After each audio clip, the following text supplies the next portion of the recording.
বাংলার বাড়ি প্রকল্পের উপভোক্তাদের দেওয়া হবে শৌচাগারের টাকা, সেই জন্য তাদের পৃথকভাবে আবেদন করতে হবে। কিন্তু পরিসংখ্যান বলছেন উত্তর 24 পরগনা জেলায় শৌচাগারের জন্য এই আবেদন খুবই কম।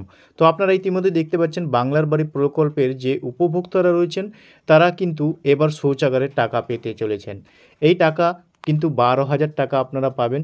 তার জন্য কিন্তু পৃথকভাবে আবেদন করতে হবে। তবে আপনারা কিভাবে এই টাকা পাবেন সমস্ত কিছুই আপনারা কিন্তু এক এক করে জানতে পারবেন এই প্রতিবেদনের মাধ্যমে।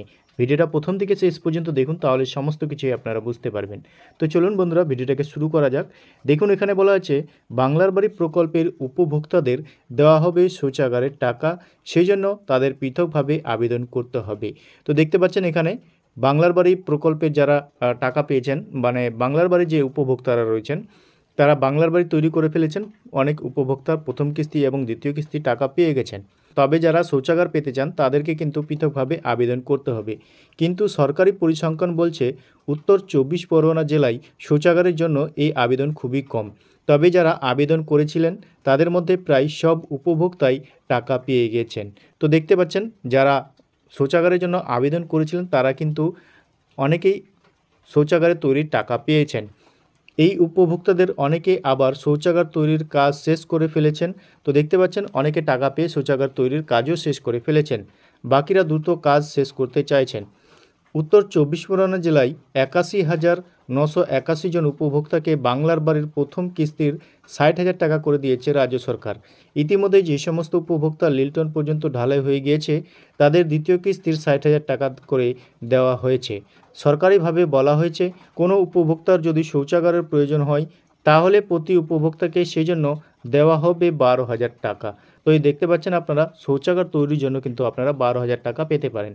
তবে সেক্ষেত্রে উপভোক্তাকে পৃথকভাবে আবেদন করতে হবে। কিন্তু জেলায় এজন্য মাত্র 969টি আবেদন জমা পড়েছে। জেলা প্রশাসন সূত্রে জানা গিয়েছে ইতিমধ্যে প্রত্যেক আবেদনকারী পেয়ে গিয়েছে শৌচাগারের ওই টাকা। এর মধ্যে 739 জন উপভোক্তা শৌচাগার তৈরি করে ফেলেছেন, বাকিরা তা তৈরি করছেন। তবে অনেক উপভোক্তা শৌচাগারের জন্য ওই পৃথকভাবে আবেদন করছেন না। তাহলে বাংলার বাড়ি প্রকল্পের সঙ্গে শৌচাগার মিলবে? এই বিষয়টি কি এখনও অজানা মানুষের কাছে? জেলা প্রশাসনের এক কর্তা বলেন, আমরা বাড়ির সমীক্ষা করতে গিয়ে উপভোক্তাদের শৌচাগারের জন্য আবেদন করতে বলছি। তো দেখতে পাচ্ছেন বাংলার বাড়ি প্রকল্পে যারা সমীক্ষা করতে গিয়েছেন তারা বলছেন যদি দরকার হয় শৌচাগারের জন্য তাহলে আপনারা আবেদন করতে পারেন। এছাড়াও উত্তর 24 পরগনা জেলায় কয়েকজন উপভোক্তার আবাস যোজনার প্রথম টাকা পেয়ে ফিরিয়ে দিয়েছেন। ইতিমধ্যেই 11 জন বাড়ি তৈরির প্রথম দফায় 60,000 টাকা ফিরিয়েছেন। বেশিরভাগ ক্ষেত্রে দেখা গিয়েছে জমি জটের কারণে উপভোক্তারা বাড়ি তৈরি করতে পারেনি, ফলে তারা 60,000 টাকা ফিরিয়ে দিয়েছেন। তো আপনারা জানতে পারলেন শৌচাগার যদি আপনাদের প্রয়োজন হয় তাহলে পৃথকভাবে সেটাকে আবেদন করতে হবে, তাহলেই কিন্তু আপনারা শৌচাগার তৈরির 12,000 টাকা পেতে পারেন।